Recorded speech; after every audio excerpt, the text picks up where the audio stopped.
Hello guys, this is Usama and welcome back to my YouTube channel. Today we are going to discuss the next chapter, that is lecture number 9, Introduction to Computing. So let's get started. Last chapter के अंदर, last lecture के अंदर हमने number systems के बारे में discuss किया था, decimal, binary, octal, hexadecimal number systems के बारे में डिस्कस किया था और इसके साथ साथ हमने कन्वर्जन्स भी की थी कि हम किस तरह डिफरेंट नंबर सिस्टम्स को डिफरेंट नंबर सिस्टम्स के अंदर कन्वर्ट कर सकते हैं। इस चैप्टर के अंदर हम एक्सटेंसिवली डिस्कस करेंगे बिट्स और बाइट्स के बारे में और मजीद हम डिफरेंट टेक्स्ट कोड्स के बारे में डिस्कस करेंगे जो कि यूज हो रहे हैं कंप्यूटर के अंदर। अब बाइनरी नंबर्स जो है ना वो बिट से मिलकर बने मजीद, और जो बिट है वो रिप्रेजेंट करती है एक स्विच। अब एक बाइट के अंदर 8 बिट्स होती हैं और बाइट जो रिप्रेजेंट है वो एक करेक्टर का, फॉर एग्जांपल ऑन, ऑफ, ये बिट्स है। सिंगल रिप्रेजेंटेशन जो है वो बिट को ज़ाहिर कर, ठीक है। नेक्स्ट हमारे पास बिट और बाइट के बारे में डिफाइन किया गया है। एक सिंगल बाइनरी डिजिट जो होता है जिसपे हम ये कह सकते हैं कि इलेक्ट्रॉनिक स्टेट वो ऑन है या ऑफ है, या इलेक्ट्रॉनिक चार्ज जो है उसके ऊपर है या नहीं है, उसको आप बिट कह सकते हैं। और ये जब सब बिट्स आपस में मिलती हैं तो ये एक सिंगल बाइट को क्रिएट करता है। If you talk about text codes तो हम लेटर्स के अंदर, नंबर्स के अंदर और स्पेशल सिंबल्स के अंदर और बाइनरी नंबर्स के अंदर इसको कन्वर्ट करते हैं। स्टैंडर्ड कोड्स जो होते हैं वो बहुत ज़्यादा नेसेसरी होते हैं डाटा के ट्रांसफर के लिए, और इससे डिफरेंट कॉम्बिनेशन से हम जो डाटा है उसको इंडिविजुअल पीसेज ऑफ डाटा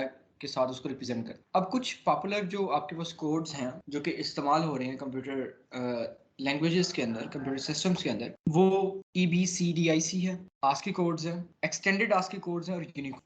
अब EBCDIC जो है उसको extended binary coded decimal interchange code कहा जाता है। 8 बिट इस कोड के अंदर जो होता है वो रिप्रेजेंट करते हैं 256 सिंबल्स। स्टिल ये इस्तेमाल होते हैं IBM मेन फ्रेम्स और मिड रेंज कंप्यूटर्स के अंदर, और रेयरली होते हैं कि ये पीसीस के अंदर इसको इस्तेमाल किया जाए।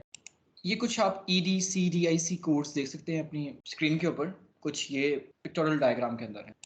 नेक्स्ट हमारे पास आते हैं ASCII codes that are very much popular as well. इसको American standard code for information interchange कहा जाता है। बहुत ज़्यादा पॉपुलर और वाइडली यूज्ड कैरेक्टर सेट होते हैं ये। इसको इंग्लिश के सिंबल्स के लिए इस्तेमाल किया जाता है रिप्रेजेंट करने के लिए। ASCII कोड्स 7 बिट कोड होता है जो कि 128 कैरेक्टर्स को ये रिप्रेजेंट करता है, फ्रॉम 0 to 127। 0 से लेके 127 तक जितने भी कैरेक्टर्स होते हैं ये उसको रिप्रेजेंट करता है। 33 are non printing control characters. 33 उसमें से जो होते हैं वो नॉन प्रिंटिंग कैरेक्टर्स होते हैं जो कि अब ज्यादातर मोस्टली ऑब्सलीट हो चुके हैं, अब इस्तेमाल नहीं होते। जिसमें से जो 95 प्रिंटेबल कैरेक्टर्स जो हैं जिसके अंदर हम स्पेस को भी ऐड कर लेते हैं, ये अभी तक यूज हो रहे हैं, जो कि इनविजिबल ग्राफिक कैरेक्टर्स होते हैं जो इसके अंदर इस्तेमाल हो रहे हैं। इस फिगर के अंदर आप कुछ ASCII कोड्स देख सकते हैं पिक्टोरियल डायग्राम के अंदर। मजीद इसके अंदर दिखाए गए हैं कुछ ASCII कोड्स जो कि हम यूज करते हैं।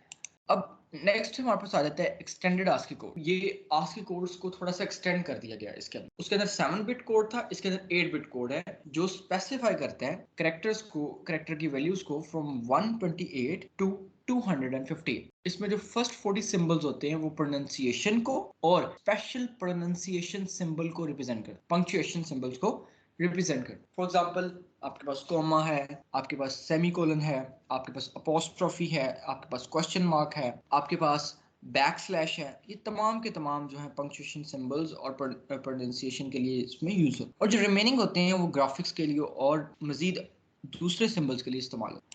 अब इस पिक्चर के अंदर आप देख सकते हैं पिक्टोरियल डायग्राम के अंदर कि कौन कौन से सिंबल्स जो हैं स्टैंडर्ड ASCII कोड्स के अंदर इस्तेमाल किए जा सकते हैं कंप्यूटर के अंदर। Next we have the letter conversion into binary. अब लेटर कन्वर्ट होता किस तरह? पहला स्टेप किस तरह होता है कि आप कोई भी प्रेस करते हैं, लाइक आपने T प्रेस की है तो जो कोड है सेकंड स्टेप के अंदर वो स्कैन होता है कैपिटल लेटर T के लिए और वो सिस्टम यूनिट को सेंड कर दिया जाता है। थर्ड स्टेप के अंदर वो जो सिस्टम यूनिट होता है वो कन्वर्ट करता है स्कैन कोड को कैपिटल लेटर T के अंदर और उसका binary code, ASCII binary code जो है वो जनरेट करके उससे स्टोर करता है मेमोरी। और फोर्थ स्टेप के अंदर जब प्रोसेसिंग हो जाती है तो बाइनरी कोड जो होता है वो कैपिटल लेटर T के साथ आपकी स्क्रीन के ऊपर जो है वो जाहिर होता है, डिस्प्ले होता है। Next we have the Unicode के अंदर आप देख सकते हैं तो आपके पास वर्ल्ड वाइड करेक्टर स्टैंडर्ड एक होता है जो कि प्रोवाइड करता है 4 बाइट्स टू 32 बिट्स, ठीक है। ये रिप्रेजेंट कर सकते हैं मोर देन 4 बिलियन कैरेक्टर्स और सिंबल। जैसे कि 2 रेज़ टू द पावर 32 है तो ये 1 अरब एंड 73 करोड़ तकरीबन जो कैरेक्टर्स है उसको वो ये रिप्रेजेंट कर सकते हैं, और ये इनफ होता है जो कि यूनिक कैरेक्टर्स और सिंबल्स तमाम दुनिया के इसके अंदर आ सकते हैं, like Chinese, Korean, Japanese languages के तमाम। ये जो कोड्स होते हैं स्पेशल मैथमेटिकल और साइंटिफिक सिंबल्स भी इसके अंदर राइट किए जा सकते हैं। मजीद 256 कैरेक्टर्स जो होते हैं सेम ही होते हैं जैसे कि आस्की की होते हैं। इसके अंदर करंट वर्जन जो इसका जनवरी 2012 के अंदर 6.1 जो था वो रिलीज हुआ था, जिसके अंदर 110,181 कैरेक्टर्स जो थे वो थे और 100 डिफरेंट लैंग्वेजेस इसके अंदर थी। नेक्स्ट आपके पास आ जाता है बाइनरी अरिथमेटिक। अब बाइनरी अरिथमेटिक क्या है जी? आप इसमें ऑपरेशंस आप एडिशन में भी परफॉर्म कर सकते हैं, सब्ट्रैक्शन में भी परफॉर्म कर सकते हैं, मल्टीप्लिकेशन में भी परफॉर्म कर सकते हैं और डिवीजन में भी परफॉर्म। सिमिलर होता है ये अरिथमेटिक की तरह ही डेसिमल नंबर सिस्टम। जैसे आप एडिशन करते हैं या सब्ट्रैक्शन, मल्टीप्लिकेशन, डिवीजन करते हैं, इसी तरह बाइनरी अरिथमेटिक कैलकुलेशंस भी होती हैं। अब एडिशन के अंदर क्या है? Simply 1 + 0 = 1, but 1 + 1 does not is equal to 2। 1 + 1 किसके इक्वल होता है? 1 0 के इक्वल होता है। तो 0 वहां लिख दिया जाता है और 1 जो होता है उसका लाइक 1 1 1 0 बनता है, तो 0 वहां लिख दिया जाता है और 1 जो है वो कैरी हो जाता है। ठीक है, तो इस तरह ये एडिशन जो है वो होती है। और सब्ट्रैक्शन में लाइक 0 - 1 तो नहीं हो सकता, तो फिर कैरी लिया जाता है, तो फिर ये 1 0 बन जाता है। 1 0 में से 1 माइनस करते हैं तो आपके पास 1 आ जाता है। और एक्चुअली जो 1 0 आपके पास होता है वो 2 पावर रखता होता है, वो 2 होता है एक्चुअली। इस तरह ये सब्ट्रैक्शन होती है। मल्टीप्लिकेशन में सिंपली जिस तरह मल्टीप्लिकेशन करते हैं उसी तरह। और डिवीजन के लिए ये आपको पिक्टोरियल डायग्राम के अंदर दिखाया जा रहा है कि किस तरह हम डिवीजन भी करते हैं बाइनरी अरिथमेटिक्स के अंदर।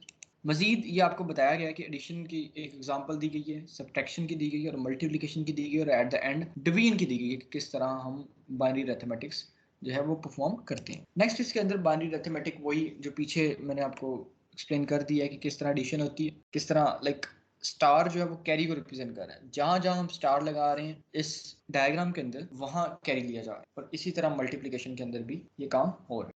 अब बूलियन अलजेब्रा जो है it's a very important concept. ये रिलेशनशिप को डिफाइन करता है इनपुट और आउटपुट के, जो कि किसी भी डिजिटल सर्किट के अंदर होता है। सबसे पहले जॉर्ज बूल ने, जो कि एक इंग्लिश मैथमेटिशियन था, इसको 1854 के अंदर प्रपोज किया था कुछ बेसिक प्रिंसिपल्स अलजेब्रा के एक्सप्लेन करने के। अब ये जो बूलियन अलजेब्रा है ये वेरिएबल्स को और ऑपरेशंस को इस्तेमाल करता है। बूलियन वेरिएबल जो होते हैं वो 2 पॉसिबल वैल्यूज के अंदर होते हैं, 0 1, फॉल्स और ट्रू। और बेसिक लॉजिकल ऑपरेशंस जो होते हैं इसके अंदर वो एंड होता है, और होता है और नॉट होता है।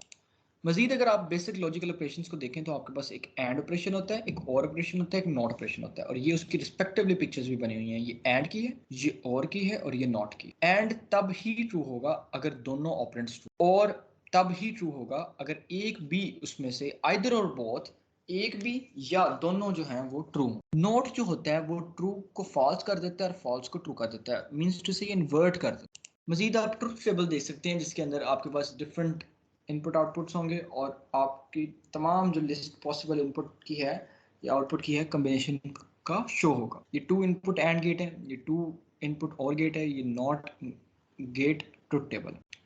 नेक्स्ट आपके पास आ जाते हैं लॉजिकल ऑपरेशंस। लॉजिकल ऑपरेशंस में किस तरह आपके पास नैंड ऑपरेट होता है, नॉर और एक्सक्लूसिव और ऑपरेट होता है, ये बताया गया। जब आप नॉट को और एंड को आपस में मिला लेते हैं ना, तब आपके पास नैंड बनती है। ये फिगर होती है जो आपको दिख। नॉर कब बनता है? जब आप नॉट और को मिला लेते हैं। इसी तरह एक्सक्लूसिव गेट जो है वो कॉम्बिनेशन से बनता है। नेक्स्ट आपके पास लॉजिकल ऑपरेशंस हैं 2 इनपुट नेगेटिव एंड गेट के, 2 इनपुट नेगेटिव और गेट के, और एक्सक्लूसिव और गेट। ये आपको पिक्टोरियल डायग्राम के अंदर दिखाया जा रहा है कि कौन कौन से आपके पास अगर लाइक ए और बी के अंदर वैल्यूज हो तो आउटपुट आपके पास क्या आएगा।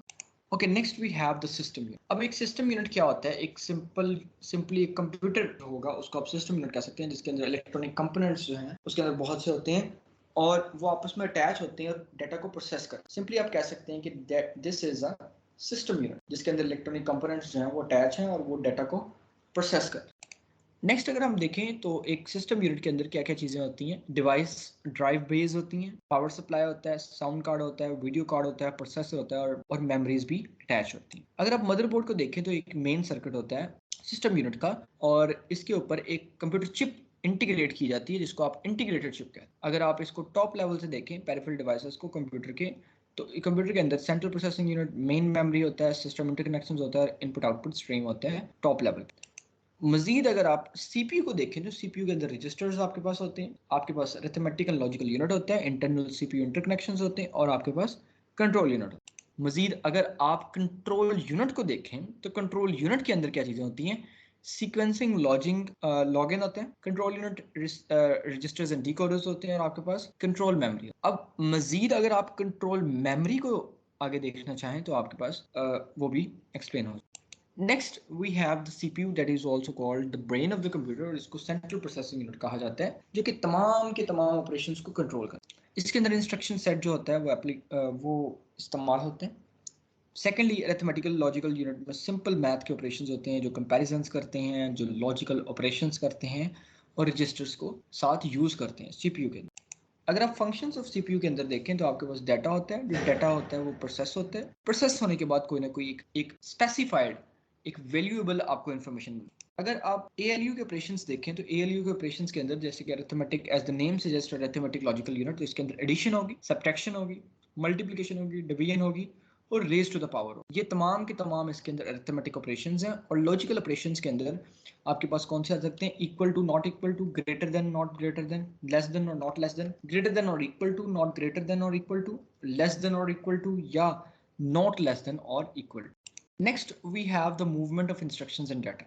अब डाटा जो है वो किस तरह मूव होता है, इनपुट डिवाइसेस से आउटपुट डिवाइसेस या प्रोसेसर से स्टोरेज डिवाइसेस, ये तमाम के तमाम फिगर के जरिए आपको दिखाया गया, बताया जा रहा है। इनपुट डाटा मेमोरी के अंदर जाता है, मेमोरी के अंदर इंफॉर्मेशन आउटपुट डिवाइसेस को जाती है, मेमोरी के अंदर इंस्ट्रक्शन डाटा इंफॉर्मेशन प्रोसेसर को जाती है, और मेमोरी के अंदर ही इंस्ट्रक्शन डाटा इंफॉर्मेशन जो है स्टोरेज डिवाइसेस तक जाती है। Next we have the machine cycle.